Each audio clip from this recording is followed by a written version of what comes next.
Welcome, everybody. We'll be starting in just a minute.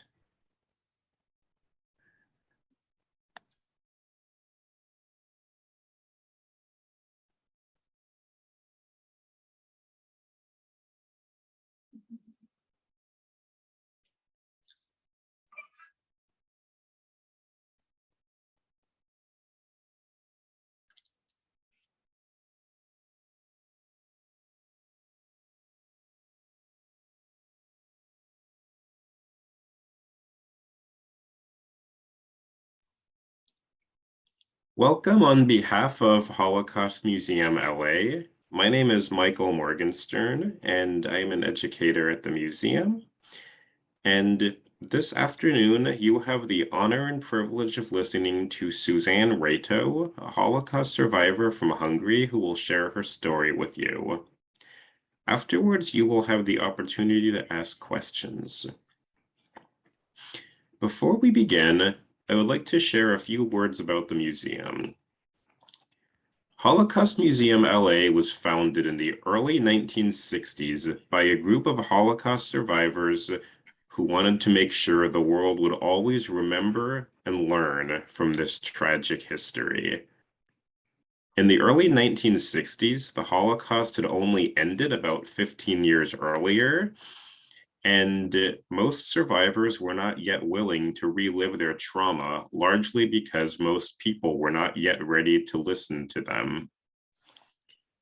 Thanks to the courage and foresight of this group of survivors, we have what became the first and oldest Holocaust museum in the United States, always with the mission to commemorate, educate, and inspire future generations. We can't do the work that we do today without our survivor community, who still on a regular basis shares their stories with groups, particularly students, on such a regular basis. This afternoon, I'm honored to welcome Susanne Reyto, who has been a member of our community for many years and has spoken to students on so often, both in person and on Zoom. And Susanne particularly speaks to the younger students, but this is her first public talk, and I'm so happy to welcome you, Susanne, this afternoon. Again, as a reminder, you can use the Q&A box to ask questions at the end, and those watching on Facebook can use the comments, and we'll answer as many questions as we have time for. Susanne, thank you so much for joining us this afternoon and for sharing your story with us. Thank you so much, Michael. And it's my great pleasure to be able to speak to the whole country and actually perhaps the whole world, wherever you may be listening and watching. As Michael said, I read on the museum's CV portion that I'm one of the more or less younger survivors. I'm accurately called a child survivor because I was born during the Holocaust. So what I'd like to do is, since I feel it's very important to tell the story of the Holocaust, and it's imperative that we teach young and old alike, because so much is happening and anti-Semitism is on the rise, and the only way to combat hatred, bigotry, and the rising anti-Semitism is with knowledge. When the bullies and the deniers and the haters come up to one person, the only way they can question and refute the wrong messages is by knowing the fact and being able to talk about it accurately. So for me, this is a very important subject, and the way I will describe my early years is through my mother's words, because when I was writing my book and I didn't have the information from my early days, I asked my mother if she would help me. And in her unusually incredible, supportive way. She says, well, of course, I'll be glad to share with you. So when you speak to young people, especially, you'll be able to tell the story, and it is coming from firsthand. So what I'd like to do is tell you my early days, and which my mother told me to fill in the missing gaps. And then we'll tell you a little bit more of what happened later on. But my aim is not to dwell on just the Holocaust story, but to really inspire and to instill the feeling that it isn't as important only where we came from, but where we are today. We need to learn to deal with it. And unfortunately, the conditions around the world are such that we have to face reality, and we have to know what transpired, what went on during the Holocaust. So hopefully we can prevent it from happening again. So to start the story, I was born in 1944, March 13th, which is 6 days before the Nazi invasion of Hungary. And as probably most of you know, Hungary was the last country to be occupied. So while people were somewhat aware and information was rumbling, because, you know, rumors always spread around, but nobody really knew what was going on. As it happens, my father was already not around. He was conscripted into the more or less Nazi-influenced Hungarian military. So my mother spent her last few weeks before my birth at her parents' home. Well, she was in the hospital at the time, because you probably are aware that in those days, mothers were in the hospital for about a week, not like today when after a couple of days they go home. So she was there on this particular Sunday, March 19th, and commotion galore, and nobody spoke to anybody. And by the end of the day, she finally was able to corner a nurse who was willing to speak and tell her that the Nazis invaded Hungary that morning.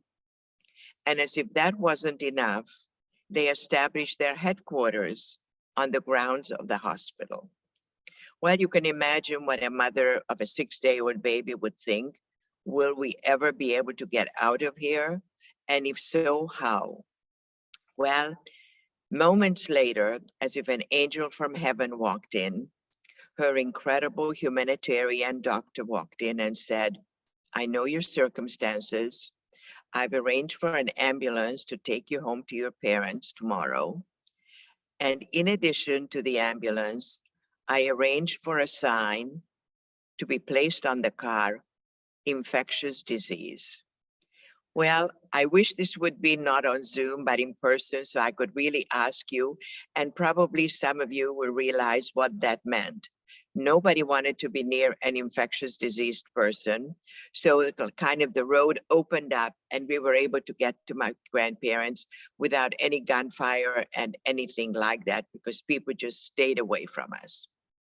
Well, this was my first attempt at survival, and I am the most grateful survivor, because life began then, and I always try to look at things positively.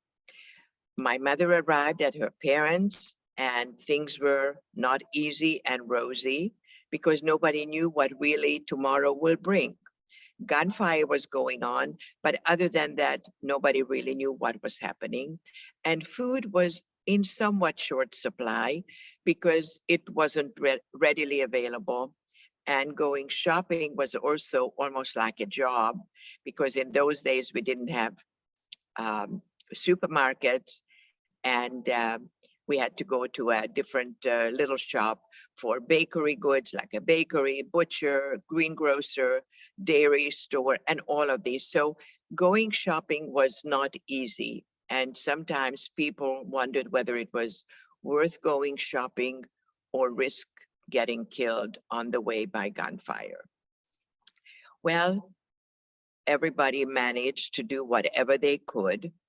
And soon after this, through the incredible humanitarian act of the Swiss Consul General, who just prior to coming to Budapest was the consul in Israel, actually Palestine, he kind of knew what were the goings on and the suffering of Jewish people. He came up with an incredible solution of issuing what they called Schutzpass, protective papers or false papers designating us to be Swiss citizens.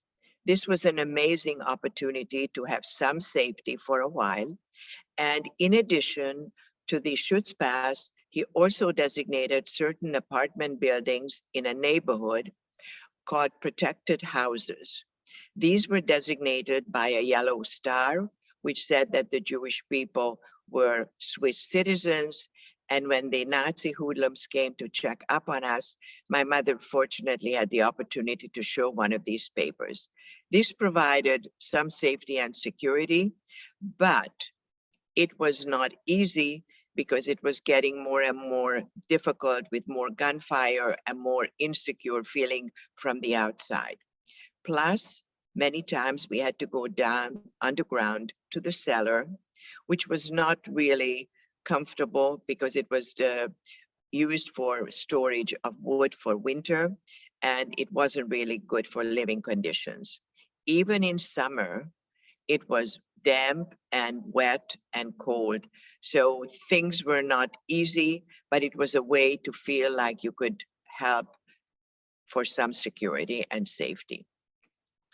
Well, this was going on, difficult days, but my mother always said things were not easy because she didn't have enough food, and mothers in those days nursed. So the mother didn't have enough food, she didn't produce enough milk, so consequently there wasn't enough to feed me. Well, it wasn't easy, but people managed to get away with it in some way. And until the beginning of May, Adolf Eichmann came. He was the man in charge of transportation and providing workers, and I call them slaves, for the Nazi enterprises. You probably are aware the Nazis had lots of businesses, mainly for building supplies, a lot of brick factories and ammunition factories. Well, the way the procedure began, they wanted to get the Jewish people of Hungary to go to the camps and provide labor for the businesses. The Nazis were very methodical, and especially by this time in 44, and since the war was going on since 1938-39, they were very organized and very efficient. The way they started, they went to the countryside near railway stations, and they gathered the Jewish people, and they went through a sorting process where in one line went the strong, good enough people to work, and in the other line were the people who were older, not as healthy looking, weak, and children. This made it easy for them to put the sorted people onto the cattle cars and transport them mainly to Auschwitz. From Hungary, by the time this happened, this was, as I said earlier, towards the end of the war, and they were very efficient, and they could take lots and lots of people, and at that time, it was mainly to Auschwitz. Well, this was going on from May, middle of May, to the beginning of July, and if you can imagine, in 6 weeks period, they took 600,000 Jewish people of Hungary, and a majority of them to their deaths. The amazing part of the Nazi efficiency was that when they arrived in Auschwitz, the people who were designated to be the workers, they went to their way into barracks, and the ones in the other group immediately were taken to the gas chamber. And believe it or not, a little interesting sidebar, the people who were not going to be alive, who were going to the gas chamber, were not even tattooed. The Nazis were very efficient. They didn't want to waste the ink on those people. This is amazing. This is the height of evil. And in addition, these people who were marched to the gas chamber were accompanied by music. This was the utter deceit, the utter evil that people were going to their deaths accompanied by music. So they would think that it isn't so bad. And unfortunately, soon enough, they found out. So this was going on between May and beginning of July. And my mother always said that things were very difficult because they also started in a country, but they came to Budapest. And the way it happened, you may realize that not everybody was taken during that 6-week period. The Nazis went, once they got to Budapest, they went street by street. And if you lived further out from the area that they covered, then you were saved and you didn't go during that period. The conditions got worse and worse, as you can imagine, because food supply was getting less and less. And we must remember that it wasn't just Jewish people, but the whole community of Budapest was going to the shopping facilities. So the food supply was very limited. For Jewish people, it was even more limited because often when they got to the top, when they got in line, they were sent to the back of the line. And by the time they got to the top and they arrived, there was often no food left. So things were not easy, even for those who stayed behind in Budapest, who didn't go to the camps. Well, things were very difficult. My father at this time was still in this facility. However, the government was using him for his expertise and in business to save the country. He was in firefighting equipment, fire extinguishers. And here and there, not too often, he was able to come and visit me. So you can imagine what a mother of a brand new baby felt without a husband and all. It wasn't easy. But things were not getting easier. But one more help came, another humanitarian aid. You are probably more familiar with the name Raoul Wallenberg. He was the Swedish consul. The Swedish government sent him the middle of July. Then they realized what was going on in Hungary, and they sent him and told him to do humanitarian acts. Well, he continued the very same humanitarian acts of Karl Lutz, the Swiss consul general who did it earlier. He issued Schutzpass, the protective papers, and also designated additional buildings, but these were Swedish. So my mother was able to have the Swiss Schutzpass as well as the Swedish Schutzpass. This was an amazing opportunity to feel a little security and safety, although it wasn't easy. However, the interesting thing that happened, there were about 10,000 of these original Schutzpass issued by Karl Lutz and Raoul Wallenberg. However, there was an underground Jewish youth group who was able to duplicate these documents. And believe it or not, they were able to duplicate them to the tune of about 100,000, which kind of threw off the Nazis, but nobody knew how or what. They just knew that these papers were there. And the Germans were very law-abiding. And for a while, they accepted these documents as real and respected us as being citizens of either Switzerland or Sweden. Things were getting more and more complicated, more and more difficult. And my mother tells me and told me, she's no longer alive, that keeping me healthy was an almost impossibility because of the lack of food, and starvation was not out of the question, often on a daily basis. So she didn't produce milk. She didn't have enough milk to feed me. And the weather conditions, the cold, damp conditions in the cellar created for me to be always sick. And kind of jokingly, after all these years, she was able to say that I was either sick or sicker. And this made it very difficult because you can imagine being in these very close quarters in the cellar when everybody's nerves were on edge and everybody was very edgy and kind of irritable. It wasn't easy.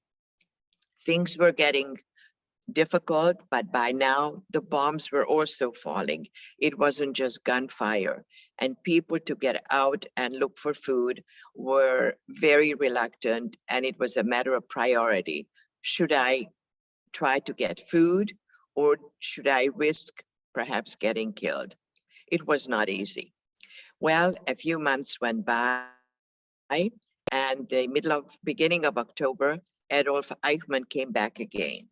They were ready for more workers, more slaves, because many of the people probably who were already taken in May to July may have died, and they needed more people.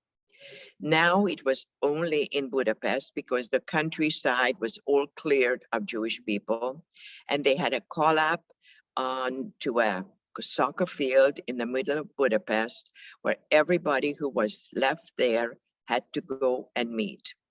Well, my mother had to leave me with two ladies, non-Jewish ladies, and she didn't know if she will ever see me again. But she, her two sisters, and her mother all went to this soccer field where they were gathered almost like herrings. And they gathered not knowing where they were going, but they knew it wasn't to a good place. Suddenly, in the middle of standing there close, the women together, a man approached my mother and started to push her away, and pushed, and just went with her. My mother, of course, not knowing where she was going, what this man was doing, until they got to the gate of the soccer field, which the man opened and pushed her out and closed the gate behind her. Well, she had a presence of mind. She immediately tore off her yellow star, because as you know, by the time Hungary was occupied, the yellow star was a forced item to be worn. Most of European countries had the yellow star, but it was not a compulsory item. But by the time they got to the end of the war in 1944, it was a must. The minute that the Nazis came in, the yellow star had to be worn on your clothing, over your heart, and it designated us, and it kind of was a discriminatory act. But she tore her yellow star off and immediately started to run back to where she left me. And as she explained, the screaming she could hear from a distance already, because I had no food. The little old ladies didn't change me, but she was able to come back. And this was my second attempt at survival. So you know, survival is a very big word in my life, and I'm a grateful survivor. So my mother came back, we were reunited, and she kept on going with me, whereas her mother and two sisters were taken. They went to Bergen-Belsen and Ravensbrück. So at this point, she was left alone. It was very difficult, but you know, where there's a will, there's a way, and she managed to survive. My father had different approaches. He was one of these unbelievable, resourceful people, and he tried to get away, tried to find food, and tried to go around the country. Many times he was captured and caught and got out again, and finally he just had a very interesting experience. One time he befriended everybody very easily. And there was a man in one of the little villages. A man was standing by a car, and he started to talk to him because he wanted to get back from the country to Budapest. And this would have been, or he thought could be, an opportunity to do that. Well, he decided to kind of be warm and friendly to this man until he realized that this man was the chauffeur for a high Nazi official. And the man asked the official if it was okay for my father to get in the car and take him back to Budapest, which they did. But my father said it was the most awkward difficult time of his life because he couldn't utter a sound. He couldn't speak because he couldn't want and didn't want to give away his identity. It was very difficult, but he got back to Budapest and fast got out of the car, and after thank yous, that was it. But things were getting more and more difficult, and the Nazis wanted anybody who was still left in Budapest to keep them in one place, and they created a ghetto, which they opened at the end of November. And I don't know your knowledge of Holocaust, but whenever I speak to the youngsters, I always ask them at this point, do they have any idea what a ghetto of those days would have been compared to a ghetto today? Well, as we know today, it's a geographical area where a certain ethnicity, ethnic group of people live, and that is the way it is today. However, during the Holocaust, the ghetto was a very different entity. The Nazis had the Jewish slaves build a wall around, and this is where they used the bricks from the brick factory. And this facility, this ghetto, became almost like a prison kind of facility, enclosed, and outside gun-toting soldiers were guarding it. Well, this meant one way worse than it's been before for many reasons. It was closed, and only about an hour in the morning people were able to get out if they chose to get out. Of course, my mother didn't because she had nobody to leave me with.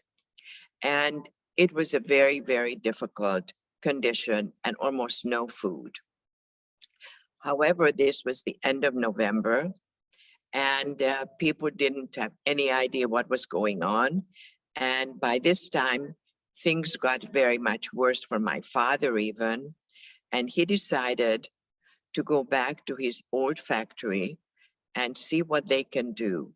And incredible resourceful and ingenuity used, they came up with an idea to create a metal box for him, which meant that they would fabricate this metal box and put little holes around it. So at night, if there was an opportunity, somebody could shove through a little food. Well, my father was about 5'1", so it wasn't a very large box. They fabricated the box and put it on the edge of a cemetery, and it looked like a coffin. If you can imagine, my father from the beginning of December and the dead of winter without really warm clothing, no food, no warm anything, he stayed in that metal box from the beginning of December till the end of January, which was liberation in Budapest.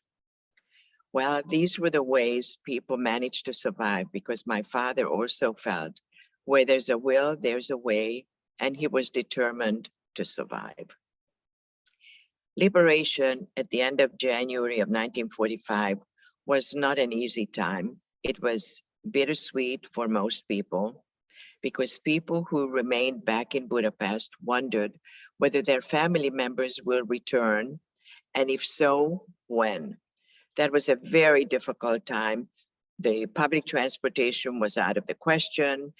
Train tracks were bombed. There was, of course, no bus transportation. So people who were liberated in the camps had to walk home. And I wish I had a map, but Hungary was in the middle of Europe, and Germany was to the west of it, and Poland, where the concentration camps were, was further away. And anybody who was able to survive had to walk back to their homes. Sometimes this took months.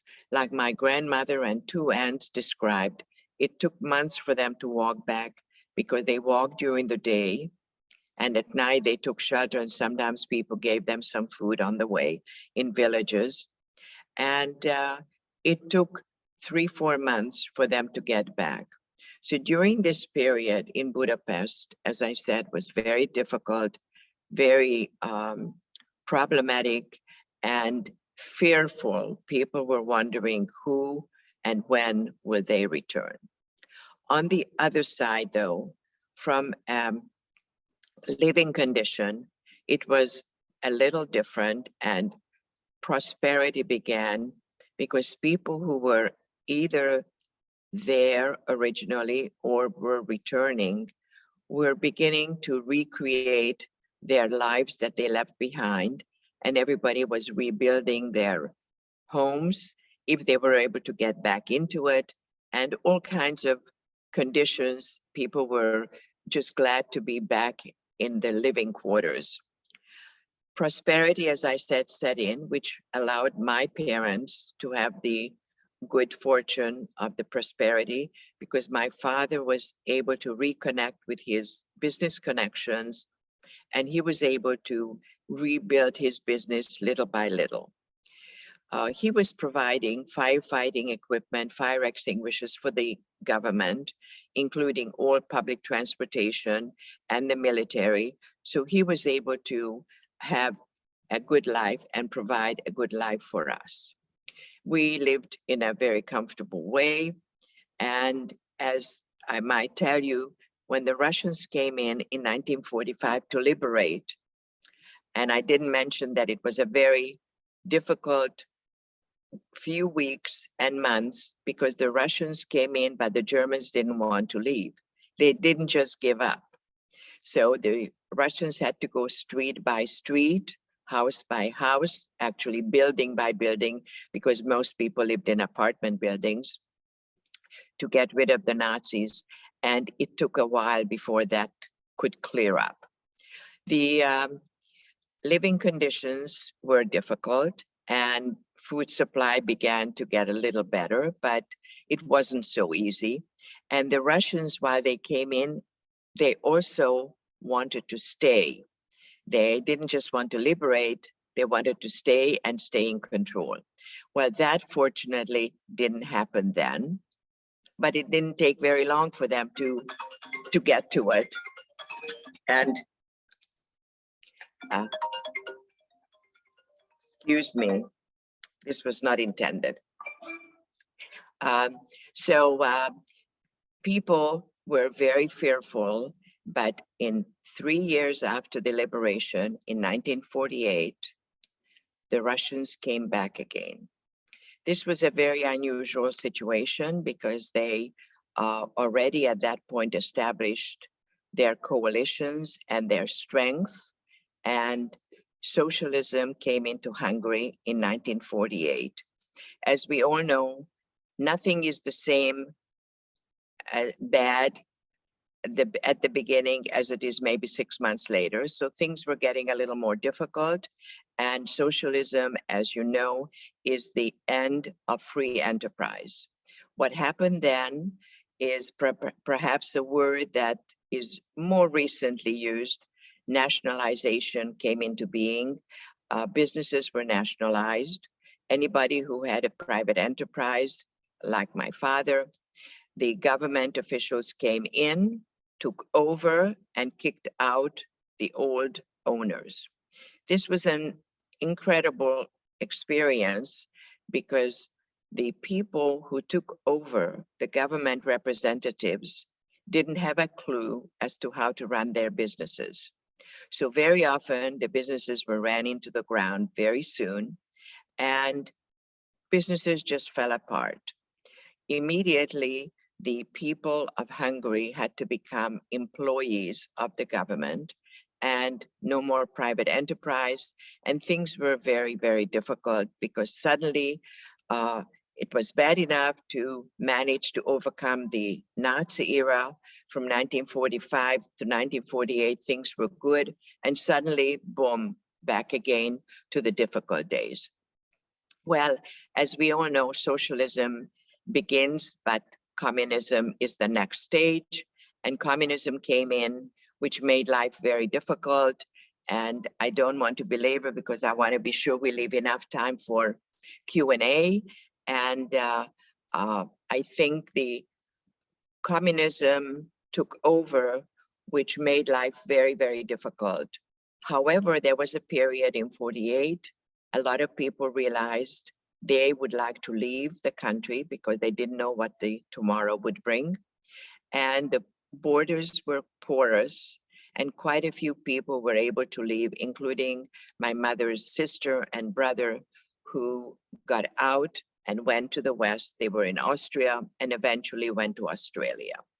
My father and my parents could not leave because, believe it or not, my father was from the Little Hungary exporting fire extinguishers to Egypt. And he felt he wanted to commit his business commitment and didn't want to leave Hungary. But by the time he was able to, it was 1949, and things were much more rigid, much more stringent, and communism was much more in full force. My father at that point arranged for country folk at the border to take us across to the West. The border farmers became little businessmen of smuggling people across the border. And this is what he arranged with someone. And when we got on the train, went to the border, and after he exchanged the money with this man, and after they make connection, then this man, we got on this horse-drawn buggy, and this man, instead of taking us across the border, he took us to the authorities. At this point, I would like to make a statement, and I hope you understand.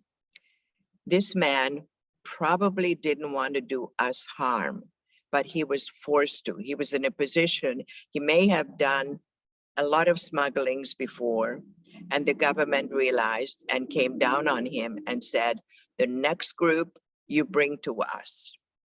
This is how under communism people operated. They didn't always do harm to cause harm to the other people, but they were forced to put into that position. If they didn't do what they were made to do, they could have lost their lives. So people, of course, you always fend for yourself first, and that's what happened. So we were captured. We were given sentences, immediately prison sentences. And while the prison sentences were handed down, the prison guard snatched me from my mother as I was hanging onto her skirt. And my parents were given a year sentence each, and I was taken to a prison nursery, like an orphanage, which was a very tough time for me at age 5. I had no idea where I was. And at the same time, my parents also didn't know where I was taken. Things were very difficult. And for me, prison was a very, very difficult life because most of the time I cried. There were 18 of us in this one room where we did everything. We ate, slept, played, if you can call it play. And the worst part for me was the constant medical examination, medical experimentation. And if we Jewish people think that Mengele, who experimented with the twins, was the worst and the last of the bad guys, please know that the communists continue their experimentation. I'm one of the examples, and I'm one of them. I was, at one point, we were always examined, and one day the doctor was giving us injections, and I asked, what is that for? And he said, we're injecting you to keep you healthy so you don't infect each other. As I said, there were 18 of us, all of us between probably 3 and 10. And I was given, about 2 days later, instead of staying healthy, we all came down with a different illness. I was fortunate enough, I only got chickenpox. But a month or so earlier, when things were a little bit easier, my cousin was given polio. And to this day, she's walking with the cane, as you know, the 2 crutches. And it really is tragic to remember. And probably the worst memory for me was that I was accustomed to eating lovely food served nicely. And in prison, everything was, you would call it yucky. Everything was yellow, ugly, colorless, and I often didn't eat, at which time the prison guards always said, if you don't eat, you won't see your parents. So consequently, sometimes I was forced and things were very difficult. I don't want to belabor the issue.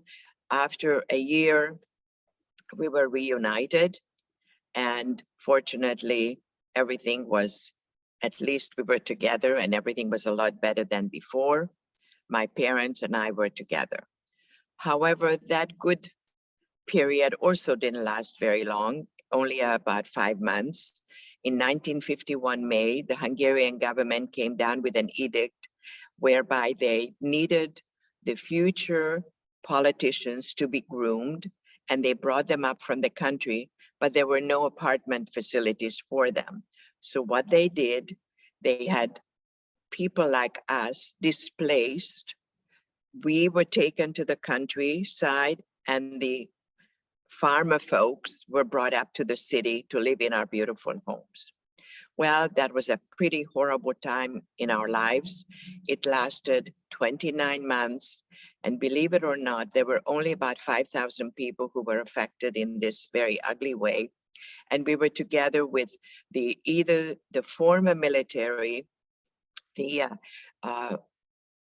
aristocracy from the Austro-Hungarian Empire, and a few Jewish people like us. And believe it or not, for 29 months, there were no schooling, and they didn't care. We were really downtrodden and oppressed. We lived in on a farm, and we had to till the land. My parents had to till the land and grow things just to have food. Of course, the government didn't provide anything. The worst part, though, we were given a room in one of these farmhouses together with a former high military official who was an angry, bitter man. And his two children were not, my mother was teaching us a little bit so we don't lose schooling totally. And I did better than his children. So he called me, and this was my nickname, "You dirty Jew, the ruination of my life."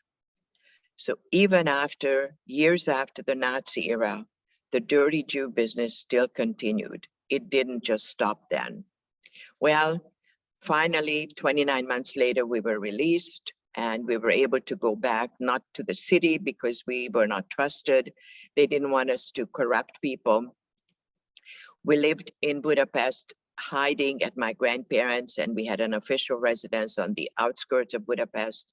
Things were very difficult, but the most poignant thing for me to remember is that every single day, the school days began with a propaganda lecture, whereby everybody was telling us the virtues of communism.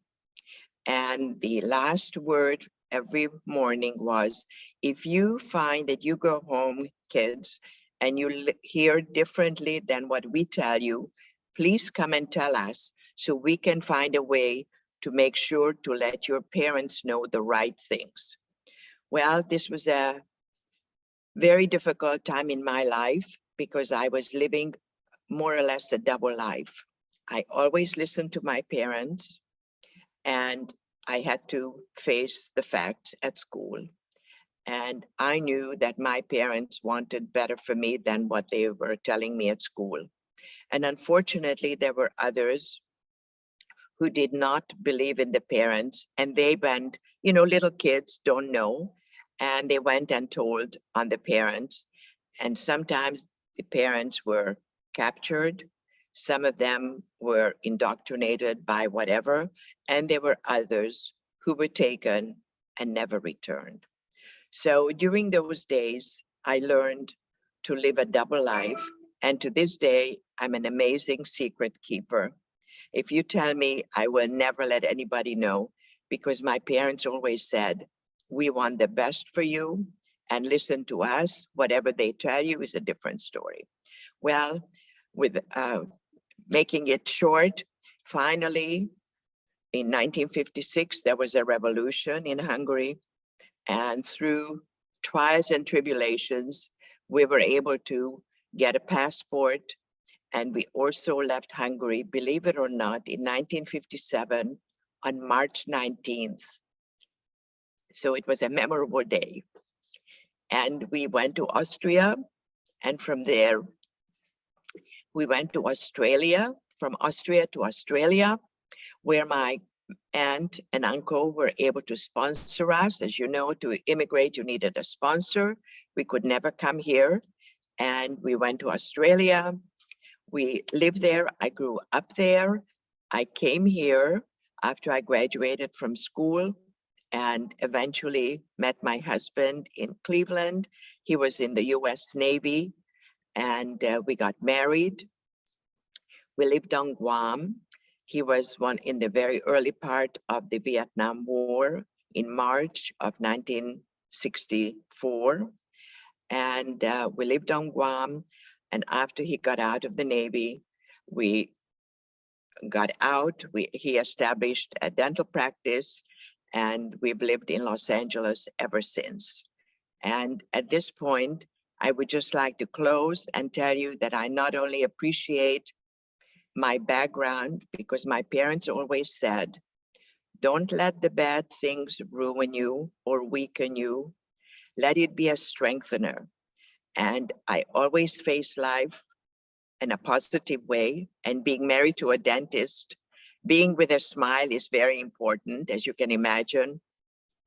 But in my life, the cup is always half full. It's never half empty. And I can only say that I'm grateful to be living in this great country and to live with the freedom it provides. And just to close, to tell you that freedom is a precious commodity. We need to protect it, treasure it, never take it for granted, but most of all, never abuse it. And I hope you remember some of the stories, and my mission in life is to educate and inform, because knowledge is power, and only with knowledge can we prevent or at least combat anti-Semitism and hatred and bigotry. So please know and build on whatever knowledge you have. And youngsters need to know as early as they can, so they can learn from the experiences that we were able to overcome. So with this, I'd like to open questions and be happy to answer anything you have. Thank you so much for sharing with us, Susanne. We do have some questions that I will read aloud to you. Okay. First question is, you remember, you remember your days in the Soviet prison. The experiences that you had under Nazi Germany, you were just you were about a year old when that ended. At what point in your life did you learn that part of your story from your parents? Well, this is a very interesting, long story, but I'll make it as short as possible.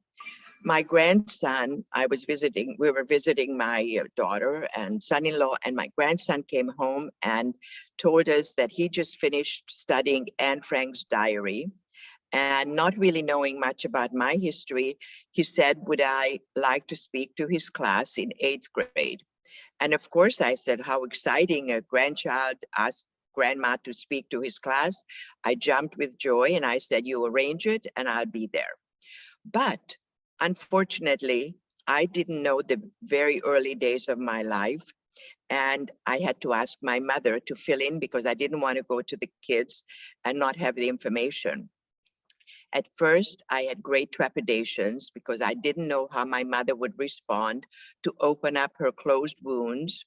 But when I finally had enough strength to ask her, she said, well, of course, we need to tell, and I'll be happy to do it. Well, what we did, my husband bought her a tape recorder. And even though my mother was technologically challenged, she did a lengthy tape recording in chronological order. So I didn't want to miss anything. And she told me the early days, probably up till about 2-3 years old. And then I was equipped with the information, and I was able to tell the story to the youngsters, which later on became the foundation for my book, which my mother helped to write. So that's what, and I hope that answers the question. Thank you so much. Yes. When did your parents pass away? My father passed away in 94 and my mother in 2009. And my mother was 90 and a half when she passed away. She was one of these unbelievable, amazing women who also wanted to tell any youngster, especially, what she experienced, because her inspiration and both of my parents' inspiration is what made me who I am, not the bitter person, but the positive person who can only hopefully inspire and instill positive messages in young people. And that's really, thankfully, when this man used to tell me that I'm a dirty Jew, actually it was a bloody Jew and dirty Jew interchangeably, my father used to sit me on his lap and say, you know what, this man is angry and bitter, and he uses you as his sounding board. There, you're not going to talk back to him, and he's just venting on you. But please make sure you know that it's not personal. This is his way of getting rid of his anger. And as I said, I've always listened to my parents, and being an only child, I spent lots of time with them. My parents were my rock, and they've created the, I would like to say, the good person that I am today.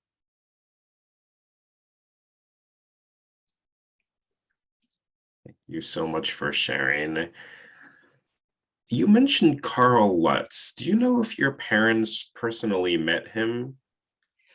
No, my father was out of the question, but my mother was fortunate that her brother, as a youngster, worked as a gopher for the Swiss consul, and he was able to get the papers. But we did not, my parents did not actually meet him. They only had the good fortune to have the papers from him. But Karl Lutz is my hero, and I almost always take the time to mention him almost doubly, because Karl Lutz was a Swiss consul, and as we all know, diplomats have to represent their country's dictates. And he did his incredible humanitarian acts without the approval of his government, whereas Raoul Wallenberg was sent by the government to do the same good deeds. So Karl Lutz deserves, and for me, double credit. And I am grateful for his incredible humanitarianism, together with his wife.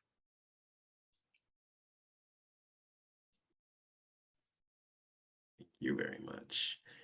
Did your father sense what was coming when the Soviet government was taking over enterprise?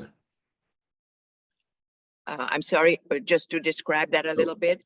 Did Well, your, yeah, I'm sorry. Yeah, the question was, did your father sense what was coming in terms of his enterprise and how that would be affected? Nobody really knew. I think in those days, first of all, communication was absolutely not the way it is today. Nobody really knew what tomorrow will bring, but things, rumblings were going on. He had no idea. The officials came in and practically the owners were kicked out. And they said, you're no longer allowed in here. And they sealed the facilities, and the previous owners were out from their enterprises. This was a daily event, and it just went on and on and on. And as I said, after these nationalizations, people became employees of the government.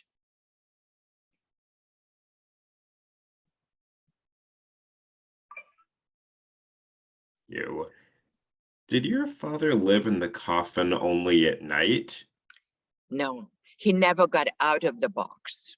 He never got out of that box. If you can imagine, it was just unbelievable to even imagine what could have been. And thank God for the little holes.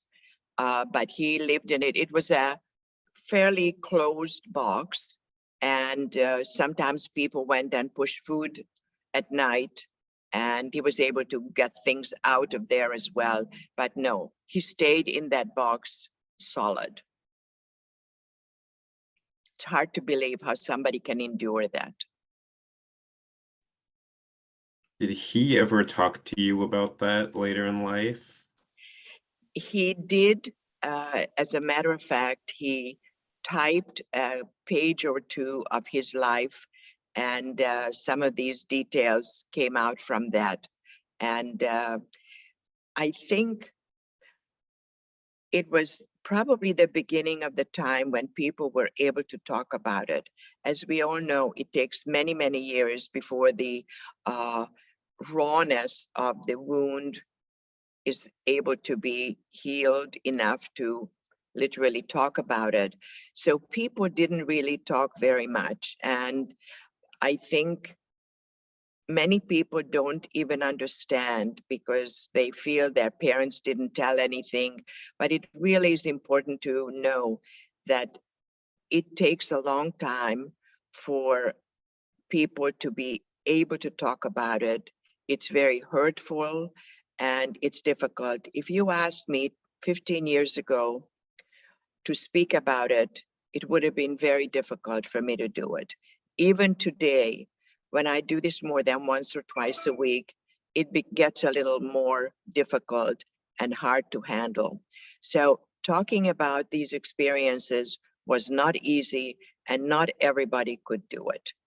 It takes, it takes the two types of people, those who were able to talk about it and those who were never able to talk about it.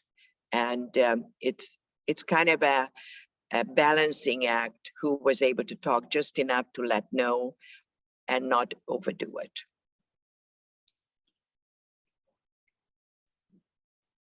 Thank you very much. And thank you for bringing that up as well. As you remember from the beginning of the talk, I mentioned that so many survivors did not speak about their experiences for so many years. And still, of course, there were some who never ended up opening up about it. So thank you for elaborating and sharing with us that your father took a long time to ever share this with you, and of course that you as well. What languages do you speak? Of course, English. I speak, but I choose not to speak Hungarian, and I used to speak French, and now I speak Spanish. And I must say, I was reading some of the chat notices. I do appreciate all of you who were listening and understanding what it is to experience this. And for me, it's crucial and imperative to make sure that our youngsters know. And I'd like to add one more thing that is very, very important. I speak at schools and synagogues and day schools. And one of the most important questions comes up is, how early do you teach Holocaust? Well, my answer always is as early as you can on their level. Holocaust is a very big story, and you can teach it in a very mundane way and in a very acceptable way to a youngster. We took our daughter when she was 6 to Dachau concentration camp, and my husband sat down with her and explained Hitler didn't like Jewish people, and he didn't, when she saw emaciated faces, he said, well, he didn't want to feed them, didn't give them enough food. So there are ways of telling the story and just little by little build on it. But it's important to start early so they can build on their education. And only through that knowledge, they'll be strong enough to stand up to the bullies and the deniers.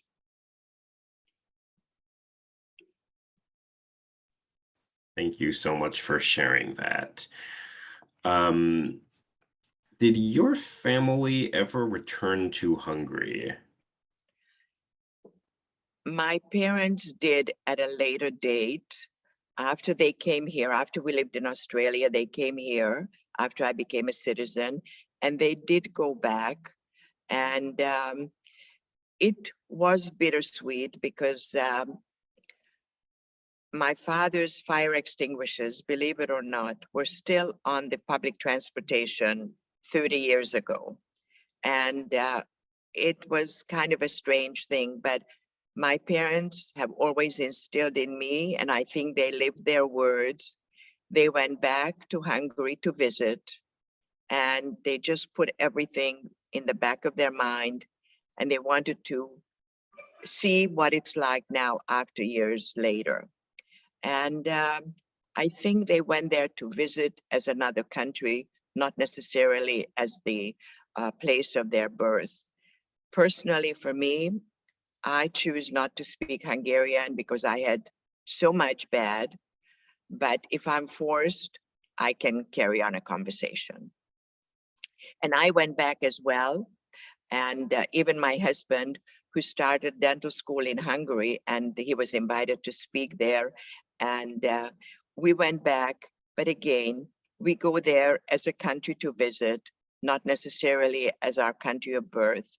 And I must say that Hungarians are amazing intellectuals, accomplished people, lots of Nobel Prize winners, major scientists. And when it comes to music, great musicians. In the 80s, all 5 of the major orchestras were conducted by Hungarians. So culturally speaking, Hungary can enrich lives. And I wouldn't absolutely deny that. That's just part of my heritage. You for sharing. Can you please share with us about leaving Australia and what prompted that and your family? Well, leaving Australia is an interesting story because, as you know, it's the end of the world. It's down under for good reason. And a lot of women, after they finished school, decided to go what they called working vacation to England. And I met a friend through my parents, and she said she would like to go. So my parents incredibly unselfishly let me go because they were always protecting me amazingly. And they said, yes, go ahead. And she and I came on our way to England. And we had stayed here in Los Angeles, as it happens to be, with a very distant relative of my friends. And she ended up staying here. And I waited for another friend to go on with. And then during this period, I got in touch with friends in Hungary because I had actually met my husband when we were kids, and his family were my parents' friends. And I asked them about my now husband, where they are, and they told me they live in Cleveland. So I immediately called my later mother-in-law, and she said, Robert graduated dental school and he's in the US Navy. He's at Great Lakes near Chicago, and we should go and visit. Well, that's what happened. This friend and I ended up visiting, and Robert and I got together, and within a couple of months, we got married. And that was in 1963. We just celebrated our 58th wedding anniversary. So I never made it to England at that point. I remained there. We got married in Cleveland, and we were back in the military for the next year and a half. And I never went to England until later when we traveled together. Thank you so much. Can you please share with us how many children and grandchildren you have? We have one daughter, and they have our son-in-law had a child from his first marriage, and they have one daughter who is 25, and she's graduating in May, a doctor of physical therapy from USC. And so we enjoy one daughter and 2 grandchildren, and wonderful pleasure from wonderful children. Can you share with us the relationship with your children and your parents, your daughter, your grandchildren, and how they got along with your parents and how your parents enjoyed having grandchildren? Well, my parents were always incredibly dedicated parents to me, and they always protected me more than anyone I know. Especially as you can remember, my mother, when she had to leave me at 6 months, it was something that to her, protecting me was the ultimate. And when our daughter was born, my parents felt even protective of her. You know how it is when you're one way, you can't just turn yourself inside out.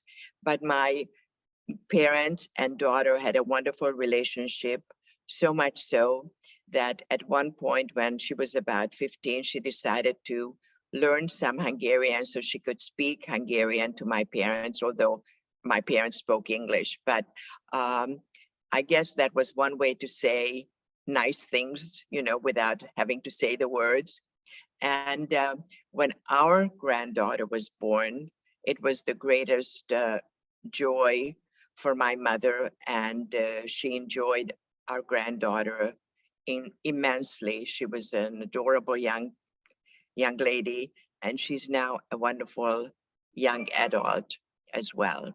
So we have a very small family, and you can imagine cherishing family connection and keeping the family tie is very important. When my mother was alive, we went to visit the kids. They live in Thousand Oaks, which is about an hour from here. And when she was alive, we visited every weekend without fail. So we would be in their home and all of that. It's a small family, great connection.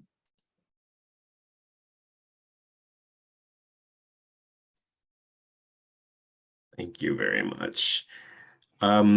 This question is a little personal, and so feel free to answer or not answer depending on your comfort. How did this experience in your history affect your faith and your perspective on Judaism and your Jewish practice today? Well, thank you for the question. And as difficult as it may be, I can honestly say it did not affect me negatively for a very, very big reason. I had no Jewish education. As you can imagine, I grew up under communism. And everything I know about Judaism today, I acquired. And it was my desire to acquire and get as much knowledge as I can and instill a Jewish life at home and do as much as I can. For me, being Jewish is a privilege, a heritage, a tradition, and a proud Jewish person. And I live the Jewish values and hopefully the good values of life.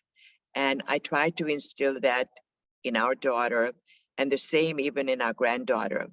After her bat mitzvah, her parents couldn't go, but we took her to Israel with us and had an amazing experience. And I might share with you her response. My husband, in the middle of this lengthy trip, asked her, she was 14, how do you feel being in Israel? She had her bat mitzvah, so she had a little Jewish background. Without batting an eyelash, she said, I feel at home. Well, this is all we wanted to hear. There was nothing more we could have heard that would have made us happier. And we knew that she was very dedicated to the connection that she already had and that hopefully we instilled in her further. Then following that, a few years later, she went on birthright when she was in college, and her Jewishness, I guess, got more and more validated. And all I can say is being Jewish is a daily practice, and to do good to others, because my mother always said, there are more people who are worse off than we are. We need to help those more downtrodden. So this is how I built my philanthropic attitude and my charitableness from my mother, because when we were in this camp for 29 months, my mother used to take me to the aristocratic ladies who didn't even know how to boil water. And she used to say every week, we need to help them because they are helpless. So if you can imagine at age 7, under those horrible conditions that we lived, she still had the desire to help others who were worse off. This is how I was raised, and I try to instill and impart that to my family and hopefully to the community at large. Thank you so much for sharing that. Did you ever seek any kind of counseling or help for the trauma that you experienced, or how did you cope? This is a very interesting question. Someone just recently, I'm going to be part of a film on overcoming trauma, and this person asked me, how did you overcome your trauma? And my instant response was, I never considered my life experiences as trauma. For me, the way I was raised with my family, this is what we are experiencing. This is what we are doled out, if you want to call it that. And it's the way it is. I never considered it trauma. I never had help. I never had counseling or any kind. I try to, how shall I say, if I'm down, I try to bring myself up, and I love to laugh. I love to enjoy life. I work hard and I live hard. And I really believe that if we have the strength from within, we can do ourselves a lot of good things. And that's how I feel I've overcome. And as I say, I never, ever thought that my life was filled with trauma.